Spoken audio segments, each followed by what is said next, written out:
I'm going to talk to you about some of the implications of what Joe spoke to you about, and in particular applying them to the more contemporary situation, and to talk about perhaps measures that we can take to deal with the situation as it is. Because I think that's part of the sense. I thought it was a fantastic presentation, the first one. I'd like to hear it again and again and again. I think we need to share these things. Because we've got 60 people here, but we ought to have 600. It's such an important issue. But I'm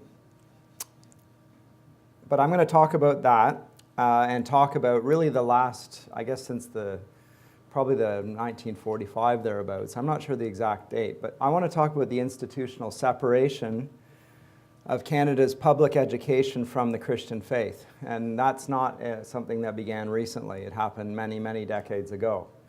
At the academy level, at the university level, most of you will know that Canada's universities, with very few exceptions, in fact, I can't even think of one, began as confessional institutions. So the University of Toronto was an Anglican one. Western was Anglican, McMaster was Baptist, McGill was Presbyterian, Waterloo Lutheran, Queen's was Presbyterian, and so on and so on. Well, the break from those confessional roots took place mid-20th century at various points. And that was the beginning, really, at least, of the visible departure of the Christian faith from the academy. That's the visible departure. I think Joe suggested reasons why the seeds of that destruction were already sown there from the beginning, and I think that's actually true. And actually, my doctoral thesis does, to some extent, chart the decline all the way back in the early 19th century, with Romanticism and so forth. And the modern university, which in Berlin, the university began in theology, was banished from the university altogether. And that began the Bible college movement and so forth. So, but that's really the time period. And of course, that's when public education began. So it's a serious problem, and it's been going on for centuries. But we're seeing the effect now so that nobody can deny it. Now nobody really can deny it. It's simply obvious. To choose one example of the continued dying of the light, in 1990, all overt forms of religiosity, such as prayer and Bible reading, were removed from the Ontario public school system. And this was ironic. It's an irony that we feel rather poignantly, but it's to promote tolerance and a principled separation of church and state. In order to do that, they want to remove the last vestiges of the Christian faith, which is really, as Joe told us, part of the status quo of public education in Canada. That would no longer be tolerated. The foundation upon which public education was laid, that would no longer be tolerated. We can't do that. We have to remove it in the name of tolerance. There were objections at the time, 1990, at least so I understand. I was in the 4th year of my undergraduate degree at the time. I wasn't a Christian. If they were allowed, they didn't register with me. I have no memory of it. And I did follow the papers at the time. So maybe there was more of a protest than I am aware of, but I don't think so. I don't think it was particularly loud. It certainly wasn't very effective. Why that happened, I would also have to speculate on. We were talking about this at the table, and it's something that I've long pondered. Is it because we understood ourselves as Canadians to be wanting to be multicultural, and this would express that understanding by not insisting on our way, and we don't want to make people who are new Canadians uncomfortable? Is it for that reason? Is it because of a 20th century despair in the church? Theologies about the end times that people thought, well, we don't need to stick in the public education. Education is really not what the church is about. The church is about evangelism, saving souls. Is it because of that? I don't know. But you can see why it would fit into that idea. Maybe it was thought that the church could itself supply the needs of Christians. So on Sunday, in your Sunday school classes, you'll get instruction in the faith, and then it'll be done at home. maybe even there was some that saw very optimistically that their children could be salt and light in the schools, using the very same passage Joe talked about, the little children witnessing to their teachers, standing, as it were, in the place of the evangelist. I don't know what the logic of it is, but I've heard all of these things before. Even now, by those who have their kids in the public school system, this is the excuse that variations on these are still out there. So it must have something to do with that at any rate. But most recently, what we've been talking about today in the Ontario curriculum, these new equity and inclusivity policies have followed on their heels. I think most Christians have had a really not a kingdom perspective, but a two kingdoms perspective. And it's to some extent live and let live. Christians have their views, and those that aren't Christian have their views, and we're going to live and let live. We'll tolerate them on that. What they haven't recognized, which we now know, and nobody is disputing at the moment, suddenly, is that they're not going to live and let live. They have a kingdom theology which will say that you must bow to Caesar on these issues. They have a different view of tolerance than we do. So what we euphemistically call alternative sexualities have now been normalized. That's the norm. If you don't embrace these, you're abnormal. That means Christians are abnormal. You've created yourself as a new breed of humanity, and there's something subhuman about the Christian. Something contemptible, something that needs to be put behind us, something that needs to be evolved away from. It fits in with the evolutionary theology and psychology that's in the public school curriculum. And they are threatening their opponents with prosecution if they use what they call hate speech, which is, according to their definition, just applying a different moral judgment in public than the one they now declared to be the public view. They declare to be the public view. I'm not saying it is the public view, but they say it's public policy. Part of Canadian identity even, although it's not just in Canada. We're seeing the same thing in the United States. And the word homophobia is now used, not as it was originally in the 1960s. It was first used in the 1960s, by the way. My research, I haven't done an exhaustive study of this, but first crops up in the 1960s. It describes someone who feared he might be considered a homosexual, and so wanted to distance himself from that appearance. I don't want to be perceived to be a homosexual. That's my phobia. Now it means somebody who thinks that homosexuality is a sin. So there's a huge semantic shift in what we understand by somebody who's a homophobe.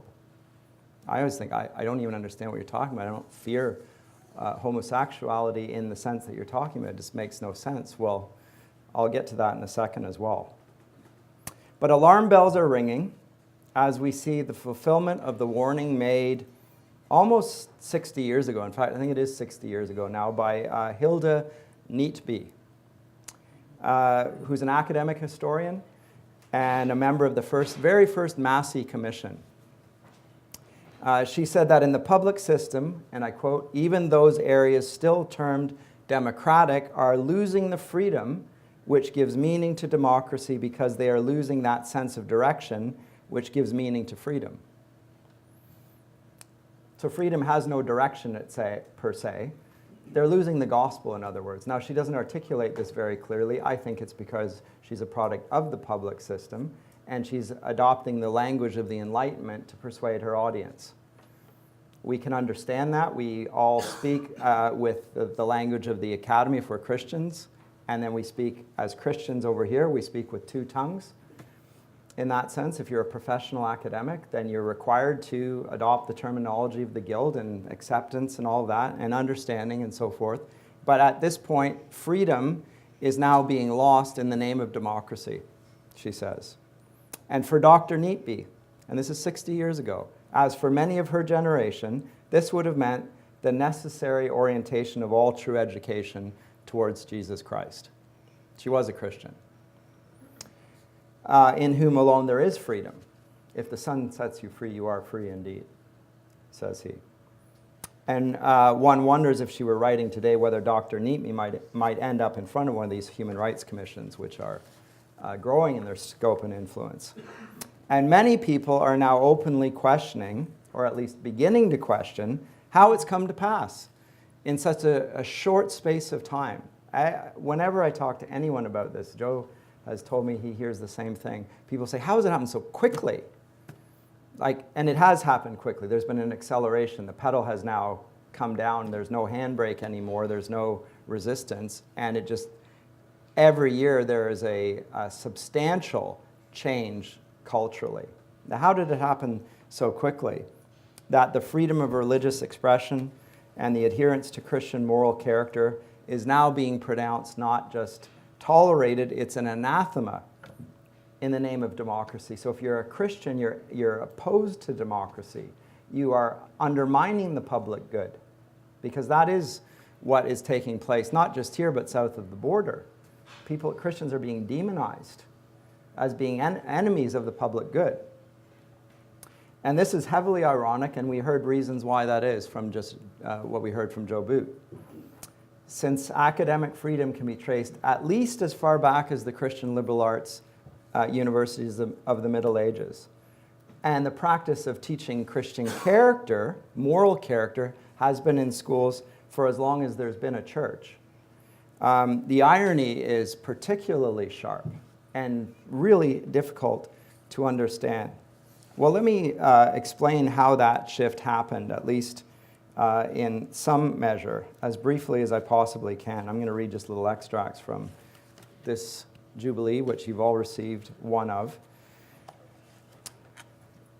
It's because of what Joe talked about, cultural Marxism. Largely through the work of the cultural Marxists. Now, the Marxists, as we know, those of us who are old enough, and the Soviet Union and the threat of worldwide communism basically ended with the fall of the Berlin Wall in 1989, actually. But cultural Marxism has been there at work. It's the other face of Marxism in Western academia since the end of the First World War. And it continued, and in fact, it flourished at the very time when worldwide political communism by coercive force was being put to death, when Gorbachev, pronounced Glasnost and freedom and so forth, and the Berlin Wall fell. At the same time that was happening, political correctness kicked in the university when I was an undergraduate in the 80s. That's when it was being rigorously enforced. That view of political correctness is one of the words that stems directly from cultural Marxism, directly.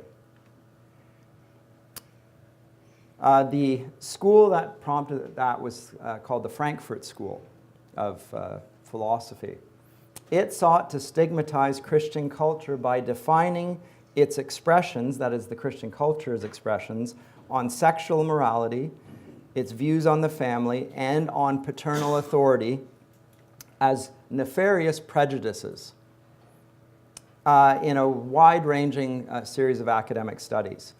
The umbrella, and the term was literally studies in prejudice. And prejudice was meant as a derogatory term here.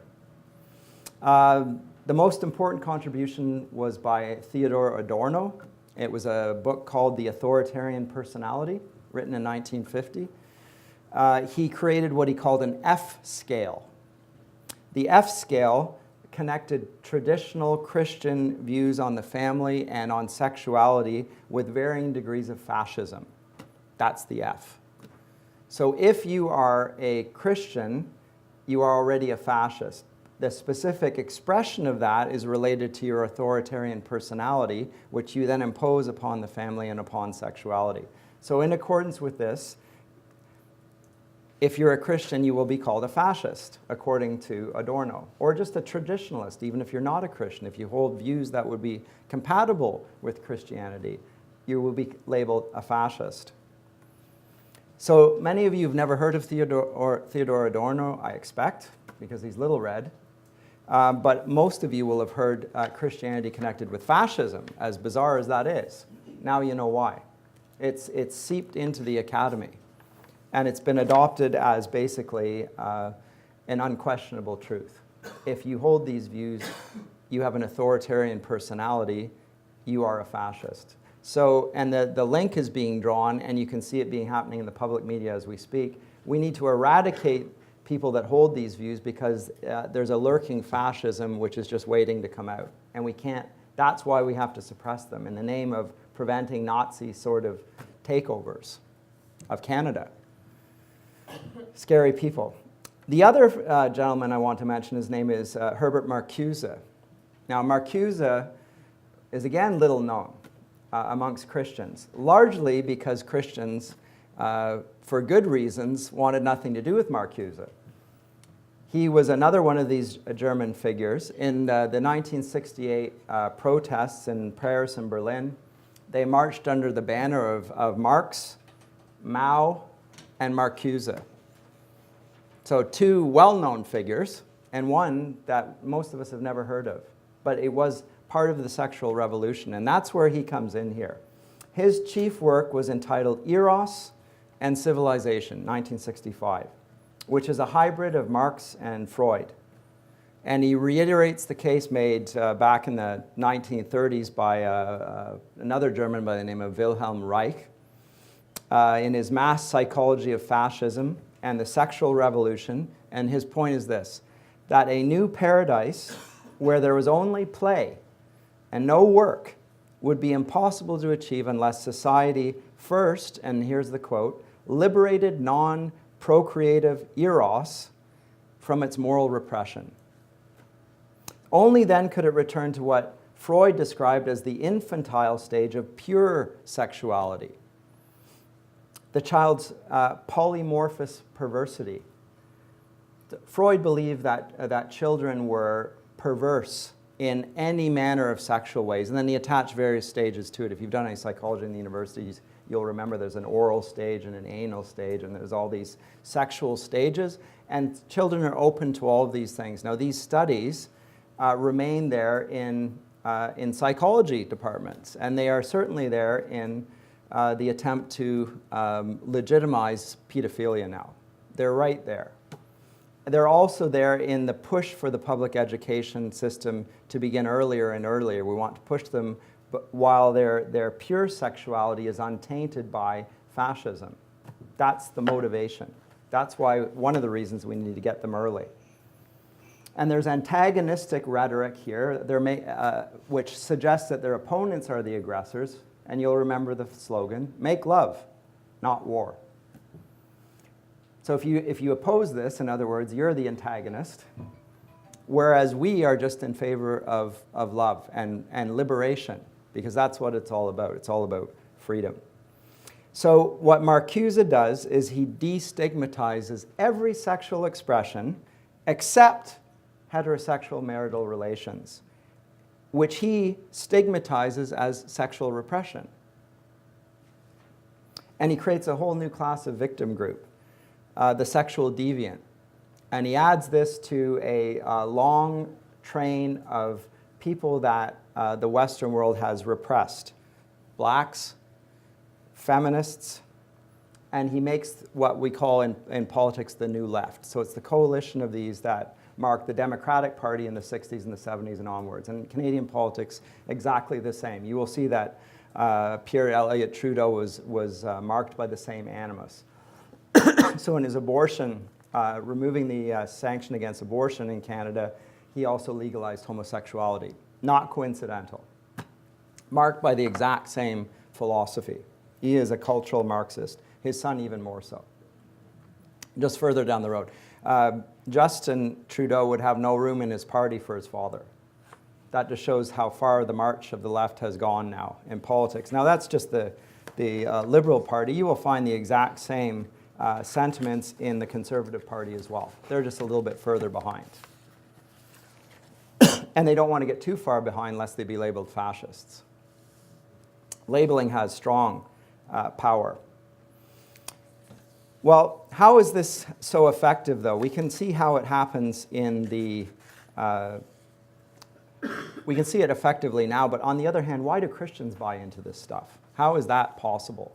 That's, to some extent, my question. How is it possible that Christians should buy this? because it's just nonsense. And it's manifest nonsense. It's manipulating language, and you can actually see it. Well, how is it that these absurd caricatures of Christians being presented in the media now, where young adults portray Christians as victimizing them and require government protection for their religious freedoms, arguing that their true goal is to ban gay men from sitting at the local lunch counter or from buying flowers or something like that. As if Christians didn't, really were not willing to even sit beside you in the plane. You don't want to touch a gay person. We hate gay people. How did that happen? Because it's happening south of the border as we speak. It's really blown up in quite an extraordinary way. How is that possible for that to take hold, and not just from above but from below? Because it's the young people that are pushing this, as everyone recognizes. Well, the answer is social studies. That's how. Social studies. Those who were given social studies courses in their schools, which we all were, many of us under the guise of history, actually. We were taught social studies instead of history. There is a significant difference there, by the way. I'm not going to get into that difference. But social studies is taught as history now, and in general, social studies learns about movements of emancipation. It creates straw men of history. So first of all, there's the idea of the authoritarian male, which kept women down. And then there's the women's rights movement, in which that was thrown off. And then there's the civil rights movement, in which the blacks threw off the yoke of the whites, the anti-slavery movement. All of which, here in this case, have a grain of truth to them as well. It's not that there's no substance to it. My point here is that they create a narrative of history being a series of emancipation from unjust oppression. And the latest installment of that is the LGBT agenda. They've connected their hermeneutic directly to that same agenda of liberation. But it's demonstrably disconnected from it, because again, you can't choose but to be black, and you can't choose but to be a woman, at least not until recently. And now you can. Well, now you can do everything. You can say that I'm standing on my head, not my feet, and like everything's turned upside down. Okay, so, but aside from that, you can't really be anything other than what your skin color and your sex is. I'm male or I'm female. So how does that fit with the LGBT choices? Because there I can also choose not to do them. So it's something I can actually choose not to do. There is choice there in it.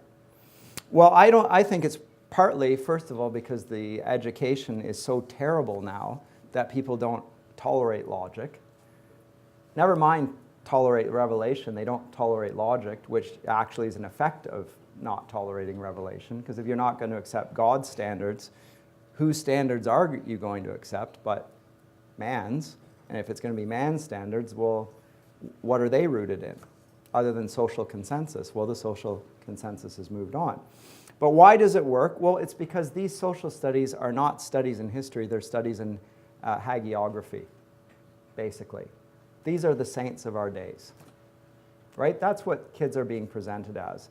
And they want to be praised as the saints of their days. They want to be the freedom fighters that generation was. They're being encouraged to do this. They're being encouraged to be activists like Martin Luther King was, like the women's rights activists were. That's what they're being encouraged to do. And the reason why it's attractive, because it involves no work whatsoever. You don't have to work. You just have to protest and demonstrate and rebel. Go out on the streets. You don't have to work at it. There's nothing you have to learn about it. You just have to be actively involved. That's all that's required of you, and you will be praised for it, and you are being praised for it. The media will pick it up and publicize you in doing that. Now, I don't mean to belittle people on this, but you can get some of the stupidest people and least talented you can imagine as the representatives of this. I don't even need to argue the point, because I can see heads shaking in agreement, because it is simply so. No talent really is required, just a very big mouth. And now gay marriage that's the new hill to be taken. It's already happened in Canada, more or less. I could dispute that a bit as well. But it requires no moral consistency, no financial sacrifice, no effort. We can sleep with as many people as we want. We can divorce as many people as we want. We can father and abandon as many children as we want. And we lose no credibility whatsoever because moral criteria don't even apply here. It's great. And I can be a hero. So it's not just an intellectual thing. It's a moral thing, and it's also an orientation of the heart, and it appeals to the young people, particularly those who are academically challenged, to use the vocabulary. How has this worked out in the curriculum then? Let me look at this very briefly, if I can. I'm going to use another institution's website on this. So these are excerpts from the 2015 sex ed curriculum, which, as Joe said, is more or less the same as the 2010 curriculum. If you want a decent analysis of how involved Benjamin Levin has been in the curriculum, there was an article by Joe Warmington, in the Sun, March 3rd, somewhere thereabout, where he demonstrates, I think quite persuasively, that Levin continued to have his hand in the educational spheres all the way up until the time he got arrested for child pornography, at which point he stopped being, but all the way up till that point.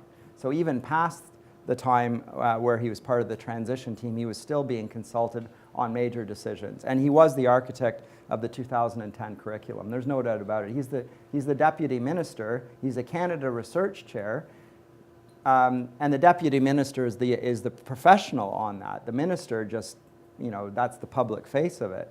He's the one who was responsible for it. There's no doubt about it. That's what deputy ministers do. Everyone knows that. Grade 1, genitalia and consent.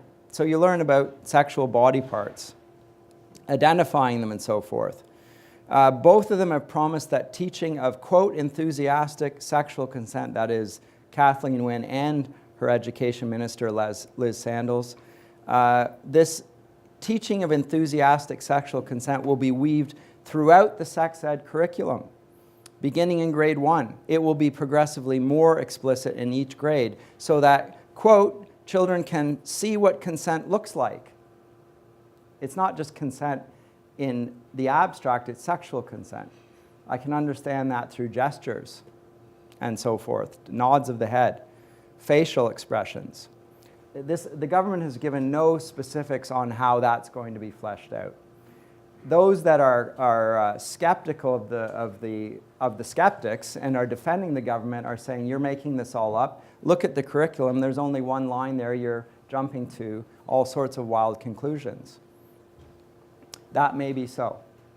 I think not. I'll demonstrate why that isn't in a few minutes. In grade 3, this is an addition from the 2010. This is gender as a changeable social construct. So sex, you are either male or female. Gender as a category is a social construct. Since The Second Sex by Simone de Beauvoir, she talks about sex as male and female, gender as the social attributes connected to that sex. So women are expected to wear certain types of clothing, skirts, dresses, whatever. Men are expected to shoot guns or something like that. Those are social constructs. They can change from culture to culture. That's how she sets it up. Nowadays, thanks to literary theory, the two are interchangeable, and people use gender for sex and sex only for the act of sex now. It's got nothing to do with biological sex anymore. But if you'll notice to your birth certificate, at least I think this hasn't changed yet, or your driver's license, it will say sex, male or female. It won't say gender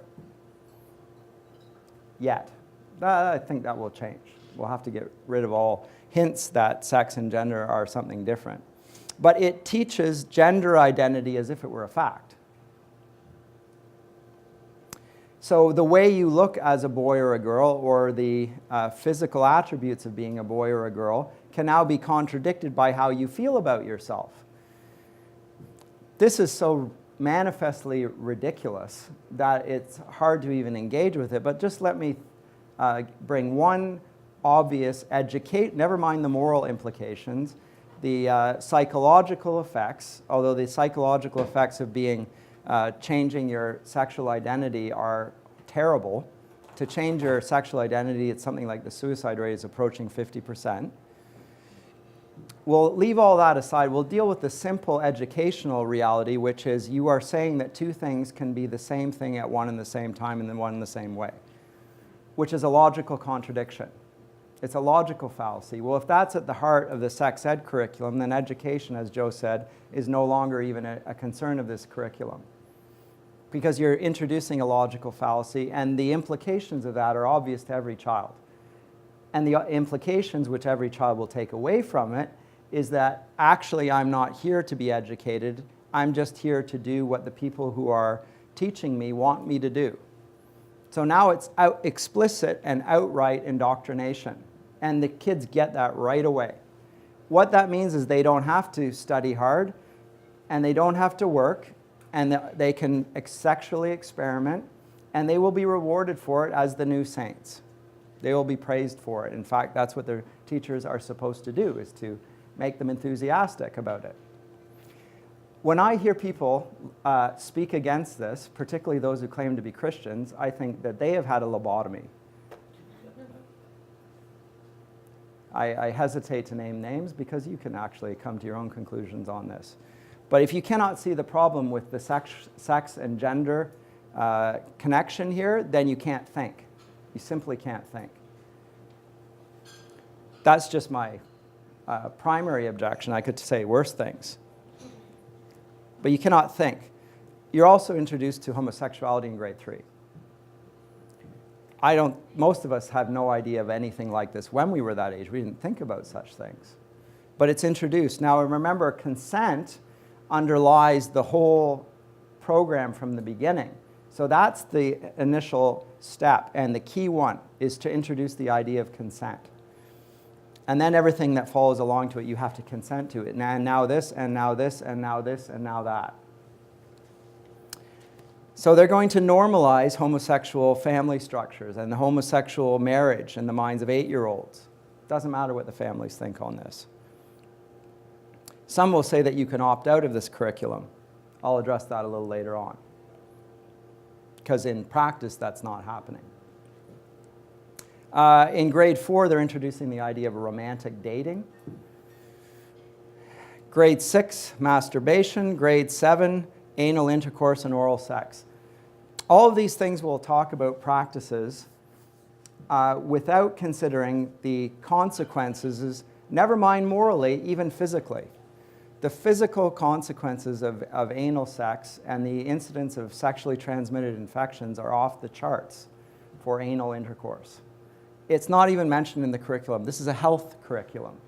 How can it not be even discussed on those terms? Not even discussed.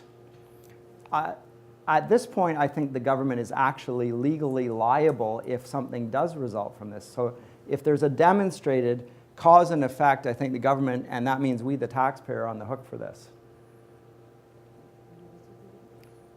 And ought to be. And then grade 8, you can make a personal plan about your sexual activity. So write your own plan for conquest and sainthood. Write it up. Here's what you want to do. So some say you can opt out of this curriculum. And there are forms there where you can do exactly that. So if you're a Protestant, if you're a Catholic, you can choose to opt out. You click on it, there's a form for it. In practice, people are being refused this already. And incidentally, all of the alarmist statements I'm making here, which are not alarmist, they're just alarming, can be verified because this curriculum is already operational in the Toronto District School Board. It's already there. And they promote this here, and I'll just use a few of the posters that'll give you a taste and flavor of what's going on here. Some of you have seen these before. These were taken from the TDSB website before they took them down when they got backlash. I fortunately captured them, and they're on my hard drive. You might struggle to find these now, although the posters are probably still in the schools. But this one is Love Has No Gender. And it has no number because there's also threesomes there and so forth. This one is safe and positive spaces. We're here, we're queer, we're in your school. We got multicolored fish swimming in opposite directions. Swim whatever direction you want, according to whatever sort of fish you are, and you can change whatever sort of fish you are. This one is that there are no rules for being a boy or a girl. That in the middle here, you probably can't see it, is a little boy with an orange wig sitting on a pumpkin with pink long leather boots, I believe. And there are others there. A little black boy wearing a tutu, a pink tutu, and so forth. It says, when we respect each other for who we are, there isn't anything we can't do. Name calling hurts, shaming hurts, stereotypes hurt. As if they're not stereotyping. Because they're not, they're just doing what's natural, right? Begs the question of what nature is, which they never answer because they can't answer it. Positive spaces. This one I think I'll just pass over. Some of the books. This one's probably worth doing. The gender and sex confusion. Remember, these are posters in the Toronto District School Board. If you think the sex ed curriculum, you're thinking, well, it may not be as bad as it may get. The posters advertising it and the thought police that come in to make sure that the teachers go along with this is only an aspect of the curriculum which is not mentioned in the document, but is sure to follow. The term gender shall include actual or perceived sex and shall also include a person's gender identity, self-image, appearance, behavior, or expression, whether or not that gender identity, self-image, appearance, behavior, or expression is different from that traditionally associated with the legal sex assigned to that person at birth. Note, it's assigned to them, an act of aggression, an authoritarian personality that said that's a boy or that's a girl. It's been assigned to them. It can be reassigned by the person himself in an act of liberation. These are all presented in the sort of books that are now available in your public libraries, like My Princess Boy, and others whose authors, some of whom have explicitly and openly stated that their aim is to indoctrinate your children into the LGBTQ lifestyle.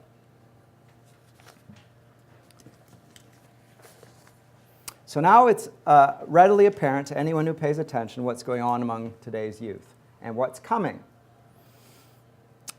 A study entitled Hemorrhaging Faith came out in 2011. Have you heard of this? According to that report, only 1 in 10 young adults in the Roman Catholic and the mainline Protestant churches who attended church at least weekly as a child still do so today. That's 1 in 10. If you're an evangelical, it's clear that there are more people leaving than staying. So 4 in 10 young adults who attended church at least weekly as a child still do so today. All in all, include them all, 70% approximately of young adults are leaving the church. So it's abundantly clear for those who are keeping their kids in the public school system, and that's largely the case. It's not exclusively the case. It will also be through the Christian schools who are often using the public school curriculum. That their children are not being salt and light, they're being lambs to the slaughter, and there's no atonement in this. Now, their parents have naively assumed that the school is just like it was when they were young, because they went to public school. I went to public school. It ain't so. It ain't so. What we can see is that Western civilization has undergone a top-to-bottom reversals. Now people see themselves as fundamentally sexual creatures, not people made in the image of God. In the new view of the human person, we are sexual creatures first, which this curriculum teaches. This is a religious indoctrination. It's not just about sex education. We're first and foremost sexual beings, not religious ones. Any Christian ought to oppose this idea. We're made to worship God and enjoy Him forever. That's what we're created for. This says that we're made for sex. This teaching has seeped into the churches as well, and has been permitted ever since no-fault divorce was accepted. That's when the barricades were overcome in the church. And now we push back on the gay agenda because now the consequences are obvious. But how many pastors have been speaking against divorce? And for how long? This will make for some squirming in seats. Loyalty to sexual autonomy is demanded of everyone, just as much as loyalty to orthodoxy was demanded by the historic church. So we do have a church in the state. It's the state church, which is the public education system and its curriculum. One of my favorite movies is an adaptation of a play by Robert Bolt. It's called A Man for All Seasons. Anyone seen that? It's an oldie. It's a really good one. I think it was made in 1967. I encountered it when I was in grade 13. It's about Thomas More, the Catholic saint. It centers around his refusal to violate his conscience by agreeing to the dissolution of Henry VIII's marriage. It presents, it's a hagiography, really, is what the movie is about. And if you know anything about Thomas More, it really is a hagiography because he's not actually as great. But here he's presented just as a saintly man. Leave that aside. I think it's a compelling story. And he lived in the day when to make any assertion against the king and the self-proclaimed head of the Church of England was to be accused of treason immediately. Now, this is a capital offense. Off with your head.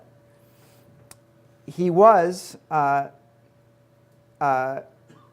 despite the fact that he made no assertion of, against anyone, least of all the king, he was still accused of treason.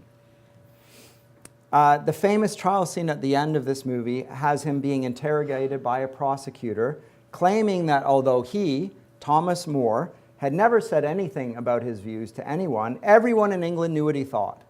Everyone knows what he thought. Of all the people who haven't spoken in England, no one has spoken more loudly than Thomas More with his silence. And Thomas More, the consummate lawyer, says, not so, not so. The silence is qui tacit consentit. The maxim of the law is that silence gives consent.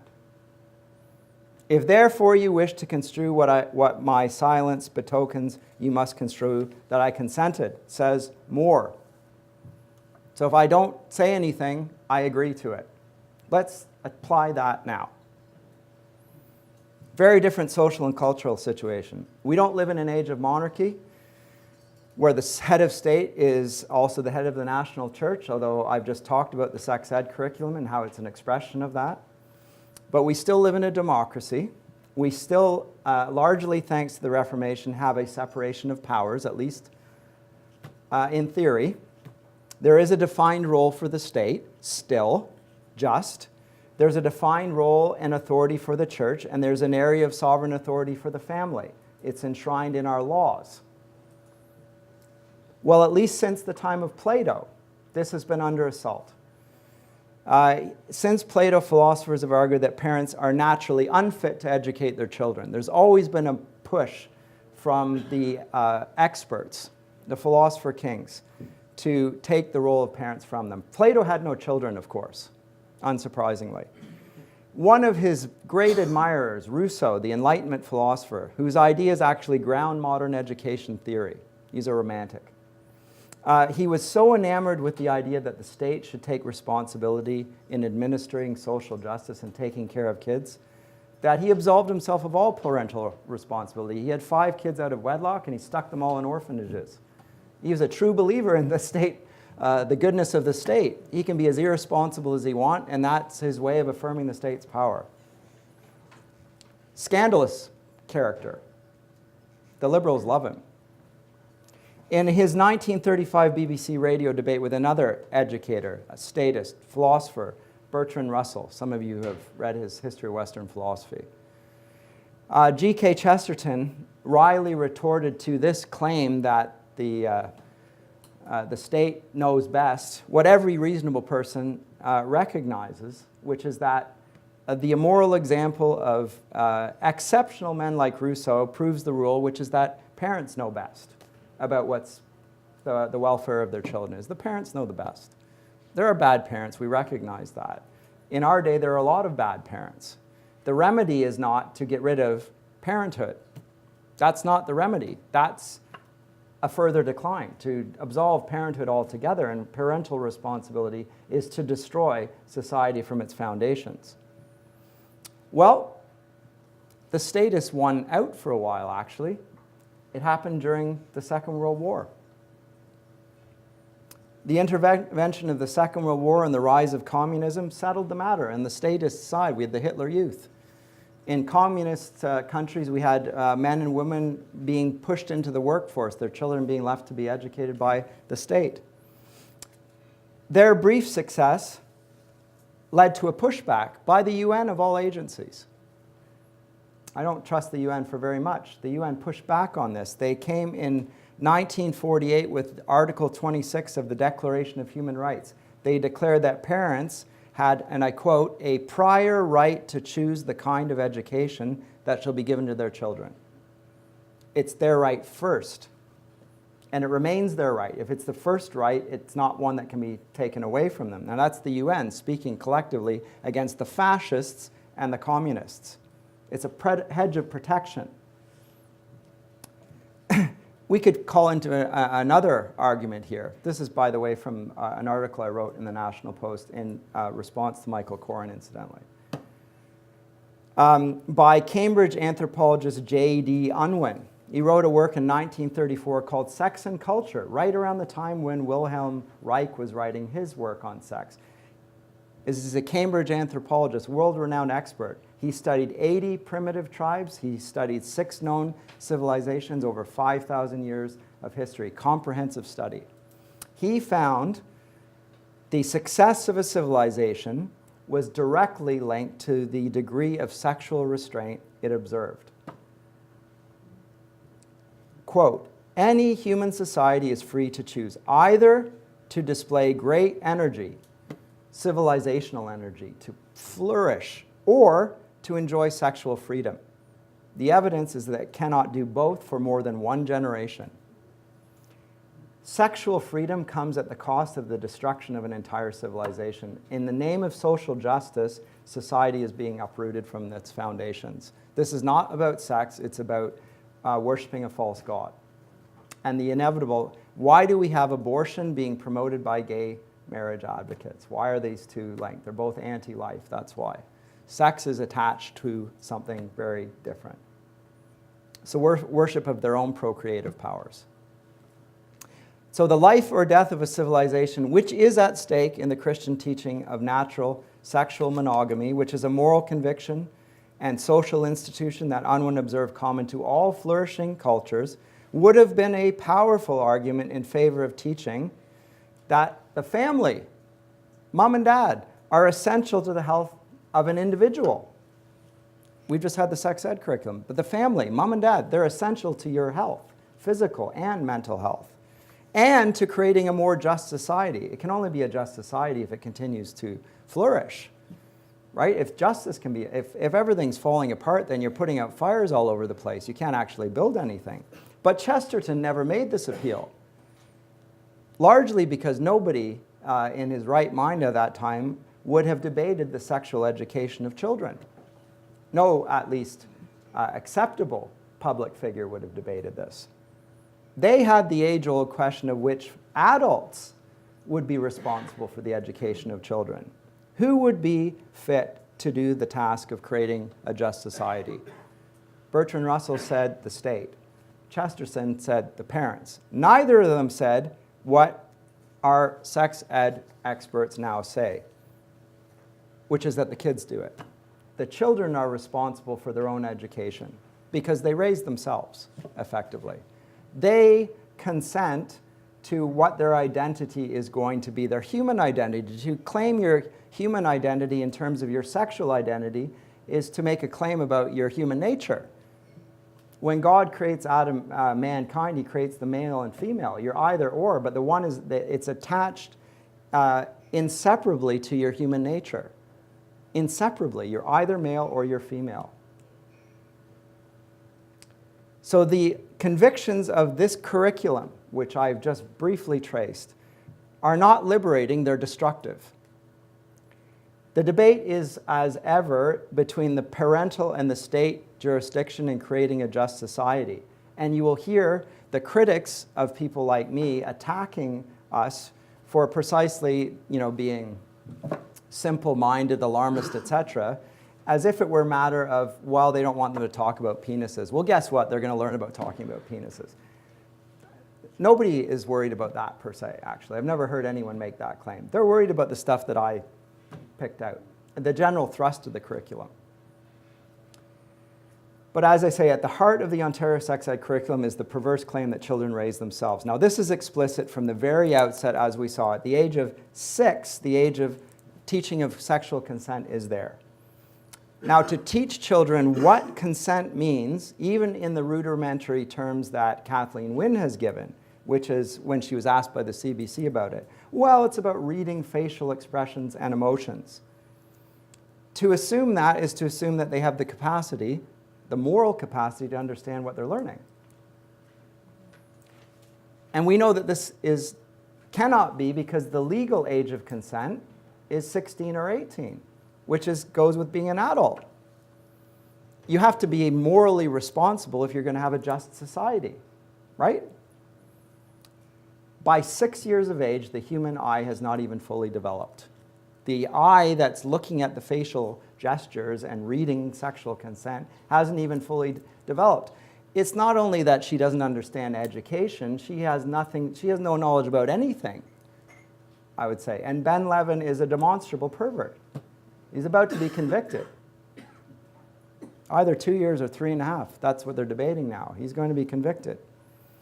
By the way, this is the eye development is historically why children started their education in their 7th year, because that's when they can concentrate. You'll note this. Now, the intent of the word consent is related to sexual identity. I get that.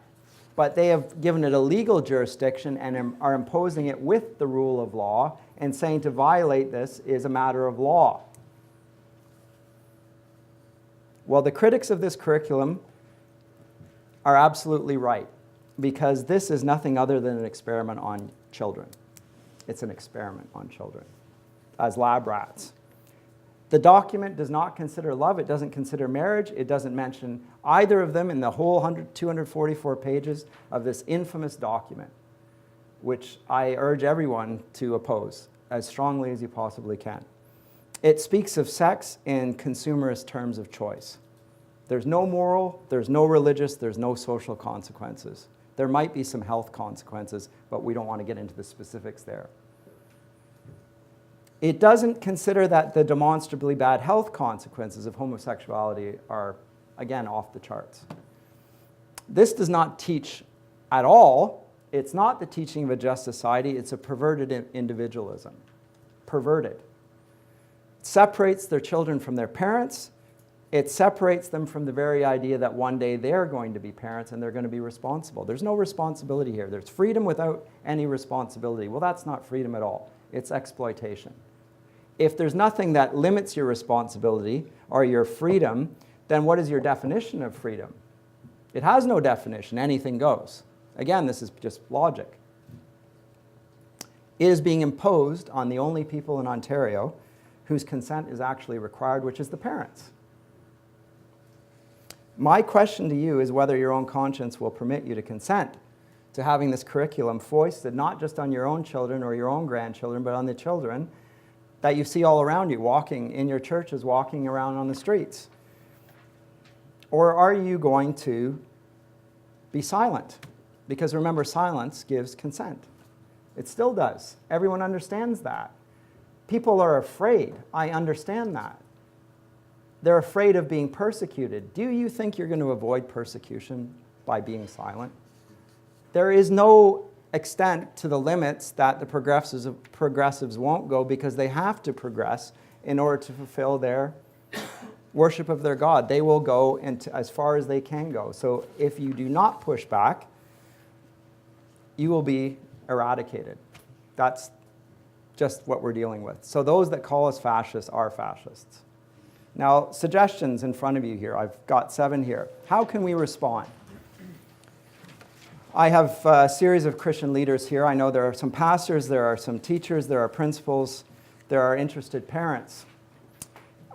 First one I've got there, I'd actually like to put one before that. Start a Christian school. Start one. We did this a year ago, not out of response to this curriculum, the sex ed curriculum, but because we had convictions about the very things Joe spoke about. That it was a calling for the church and there was something significant to it. That's the real reason to do it. You don't do it for negative reasons, you do it because we're called to do it. That's the reason you have to do it. You do it to honor Christ because it says in His Word to do it. That has to be your primary motivation. On the other hand, you can see what the contrary is leading to now. So now it's indisputable. How can we not do this? It's easy to start a school if you've got a church.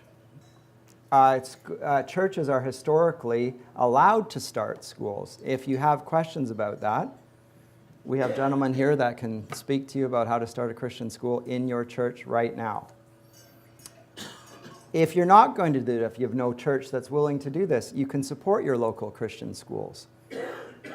When you do so, ask them about their curriculum and talk to them about some of the concerns in that curriculum. Do talk to them about it. It's hard being an educator in our day. Teachers are, in general, very good people, despite the way we see them, even in the Christian community. It's hard to be a teacher these days. People look at you through squinted eyes because you've been co-opted, and they feel like you're a sellout, even though they're equally sellouts, quite frankly. But you're looked at right through the corner of your eye. But to ask them about it and partner with them, get alongside them. Get your church to financially support it even. Joe talked about the tithe.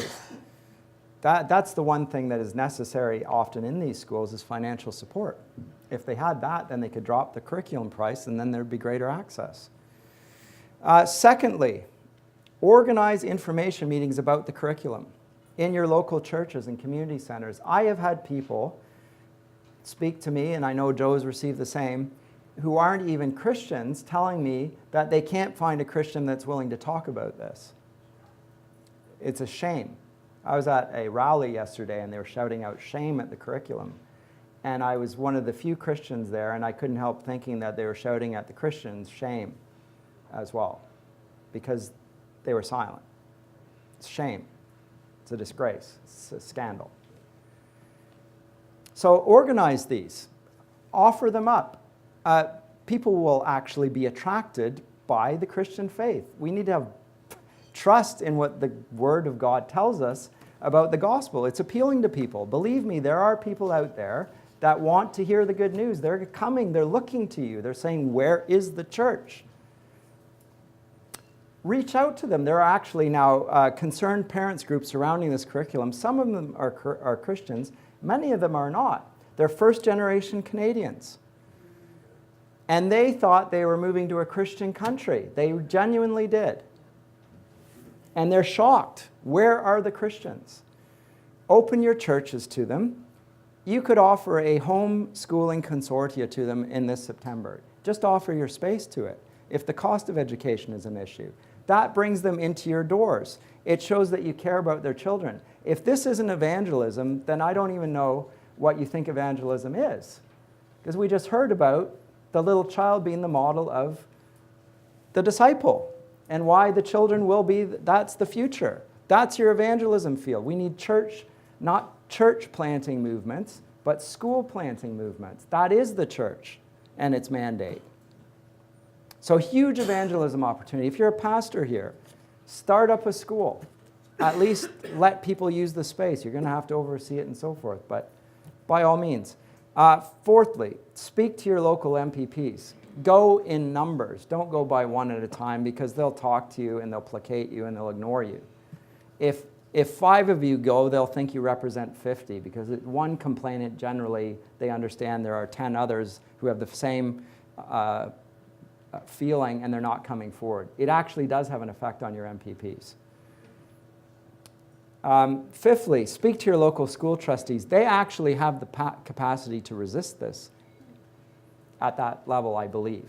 I could be corrected on this, but I believe if there are sufficient trustees on a local board, they can say, we're not bringing this in. Now, they'll have to have backbones, needless to say. But it's possible. Speak to them about your concerns. They're elected officials as well. Sixthly, write informative letters or columns to your local paper, not the Globe and Mail, the National Post, the Toronto Star. Do it in your local paper, because they actually are always looking for material, firstly, and secondly, everyone actually reads them. It comes into your door. That's the most read paper, not the Toronto Star. It's your local rag. And you can write a protest little letter, I'm concerned about this. And then somebody said, oh, I'm not the only one.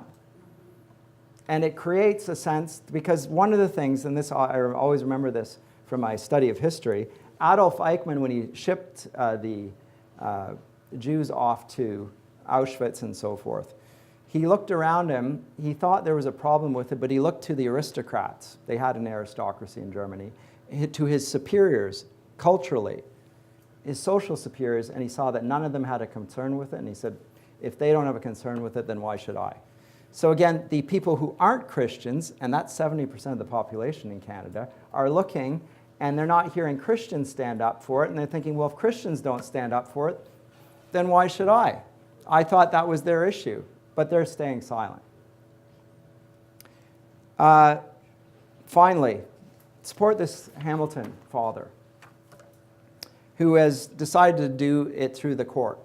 He's been trying to take his child out of the Hamilton District School Board for refusing to give him notice about lessons that will contradict his religious beliefs. He's asked for notice. He's apparently entitled to it. There's a form for it. They have refused to do it for 2 years. It's now in the courts. It has been for 2 years. The school board has obviously got deep pockets. It's been joined recently by the Teachers Federation, limitless pockets. Their aim is to break him, obviously financially. The process is part of the punishment. This man has decided to stick his neck out on it. I would urge people to stand behind him on this, because if he wins the case, this is a significant victory. And his case is very strong. I mean, it's very strong. And they don't want the case to be decided on. That's why you extend the process. He has been doing it for 2 years. Details are there. Let me conclude there. And I'm sure we'll take questions in a little bit, but thank you very much.